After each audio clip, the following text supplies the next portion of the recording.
అందరికీ నమస్కారం అండి. ఒకసారి నారదుడికి ఒక సందేహం వచ్చింది. వెంటనే విష్ణువుని నారదుడు ఆ సందేహాన్ని అడిగాడు. మీ భక్తులు ఎందుకు పేదవారుగా ఉంటారు అని అడిగాడు.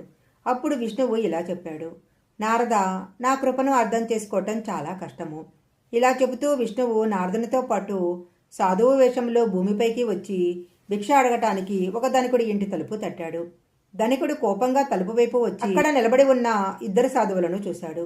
సాధువేషంలో ఉన్న విష్ణువు అన్నాడు, స్వామి, నాకు చాలా ఆకలిగా ఉంది, మాకు భోజనం పెట్టించండి. ధనికుడు కోపంగా, ఎద్దుల్లా ఉన్నారు, పనిచేసుకుని తినండి అని వాకిలి వేసేశాడు. నారదుడు అన్నాడు, చూడండి ప్రభు, ఇతడు మీ భక్తులను మిమ్మల్ని కూడా అగౌరవపరిచే వ్యక్తి.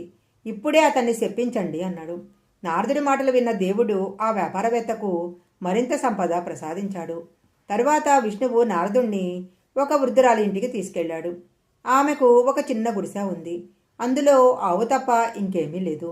భగవంతుడు భిక్ష అడగగానే ఆ వృద్ధురాలు ఎంతో సంతోషంతో బయటకొచ్చింది.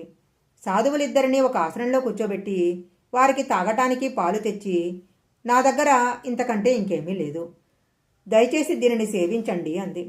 విష్ణువు ఎంతో ప్రేమతో దానిని అంగీకరించాడు. అప్పుడు నారదుడు భగవంతునితో ఇలా అన్నాడు, ప్రభు, ఈ లోకంలో నీ భక్తుల కష్టాలు చూడు. ఈ పేద వృద్ధురాలు నీ భజనలు పాడుతుంది, అతిథులను కూడా ఆదరిస్తుంది. దయచేసి ఆమెకు మంచి సంపద ఇవ్వండి అన్నాడు. కొద్దిసేపు ఆలోచించిన తర్వాత విష్ణువు ఆమె ఆవు చనిపోవాలని శపించాడు. అది విన్న నారదుడు కోపంతో, మీరేం చేశారు ప్రభు అన్నాడు.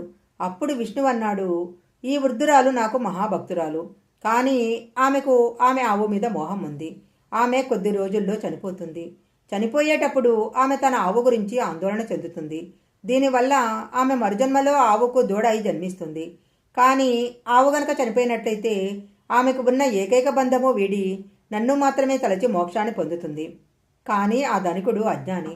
అతడు తన ధనం మీద ఉన్న అపరిమిత మోహం వల్ల మరుజన్మలో తన ధనాన్ని కాపాడే పాముగా పుడతాడు. ప్రకృతి నియమం ఏమిటంటే, మనిషి ఏ వస్తువుతో అత్యంత అనుబద్ధంగా ఉంటాడో అదే అతనికి మోక్ష ప్రతిబంధకం అవుతుంది. కాబట్టి మీ ఆలోచనలను భగవంతునిపై ఎక్కువగా ఉంచాలి. ఈ అద్భుతమైన కథ మీకు గనక నచ్చినట్లయితే లైక్ చేయండి, షేర్ చేయండి. ఇలాంటి మరిన్ని వీడియోల కోసం మా ఛానల్ సబ్స్క్రైబ్ చేసుకోండి. పక్కనే ఉన్న బెల్ ఐకాన్ని యాక్టివేషన్ చేసుకుంటే మేము పెట్టే వీడియోలన్నీ కూడా మీకు ముందుగానే నోటిఫికేషన్గా వస్తాయి. మరొక మంచి వీడియోతో మళ్ళీ కలుసుకుందాం.